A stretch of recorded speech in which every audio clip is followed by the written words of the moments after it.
Satin Moon channel को आपण मानकु स्वागत करुअछि। जीवनर प्रत्येकटी घटनारे कौनसी ना कौनसी रूपरे आमको लाभ ही हुए। परोक्ष रूपरे हेउथिबा लाभ विषय सबुबले चिंता करंतु।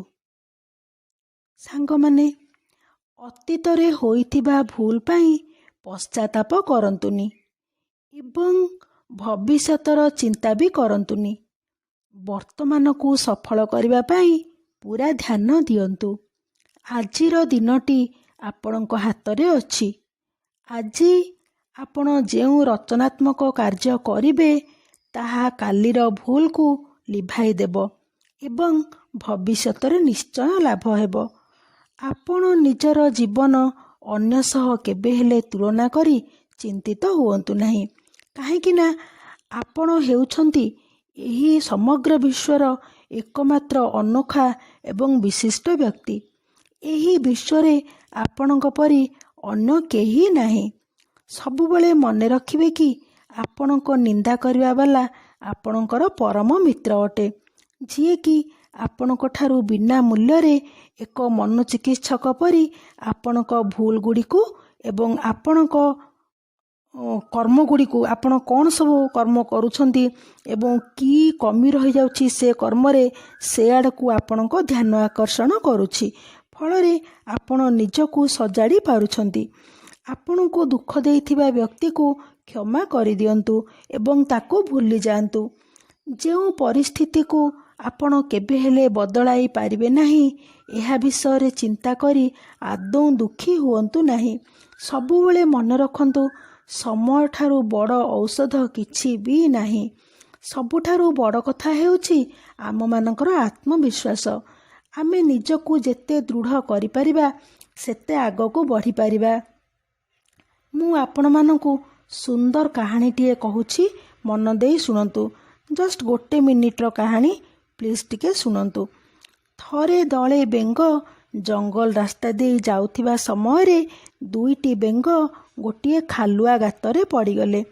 अन्य बेंग माने से गात चारिपट घेरी जाई चित्कार करबाकू लागिले। से माने चित्कार करी कहूतिले बंचिबार आउ किछि भी आशा नाही, कारण एते बड़ गात को डेई से माने बाहर को बाहरी पारिबे नाही। से बेंग दुईटी बहु चेष्टा करुथिले किपरि डेई से गातरू बाहर को बाहरिबे। सेथिरु गोटिए बेंग अन्य माने कहूथिबा कथा सुनी निजर सबु आशा छाड़ी आउ बाहरिबाकू चेष्टा न करी मृत्यु को अपेक्षा करी सही ठारे पड़ी रहिला। अन्य बेंगटी आप्राण चेष्टा करी डेई डेई से गातरू बाहर को बाहरी गला। सांग माने ए कथारु आमे माने कोन शिखिले? आमे माने एहा शिखिले जे जेतेबेले सही बेंगटी गातरू बाहर को बाहरी गला एवं अन्य बेंग माने ताकू पचारिले तू केमिति बाहरिलु? से उत्तर देइथिला, मु जेतेबेले गातरू बाहरिबाकू चेष्टा करुथिली तुमे सबु कोन कहूछ, मते किछि भी शुभु नथिला। मु चेष्टा करुथिली किपरि मो कार्य मु सफल हेबी एवं मते लागुथिला तुमे सबु मते एनकरेज ही करूच, तेणु मु गातरू बाहरी गली। देखिले तो सांग माने एथिरु आमे दुईटी कथा शिक्षा लाभ कले।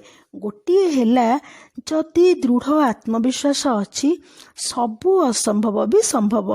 दृढ़ मनोबल एवं आत्मविश्वास द्वारा पंगुटिए मध्य एवरेस्टर शीर्ष शृंगरे पहुंची पारे। आउ गोटिए कथा हेउछि आमर सफलता पाई। आमर सफलता पाई अन्य मानक प्रेरणा मध्य निहाती आवश्यक। आमे कौनसी व्यक्तिर कहूथिबा कथा को किपरि ग्रहण करिबा ताहा आम मानकर मानसिक अवस्था उपरे निर्भर करे। हेले जदि आमे समस्त नकारात्मक परिवेश थाई मध्य ताकू सकारात्मक दृष्टि रे देखि परिबा तेबे आमे निश्चित भाबरे आमर काम रे सफल होई परिबा एवं आमर जीवनटी सरस सुंदर एवं मधुमय होई परिबो। धन्यवाद बंधु माने।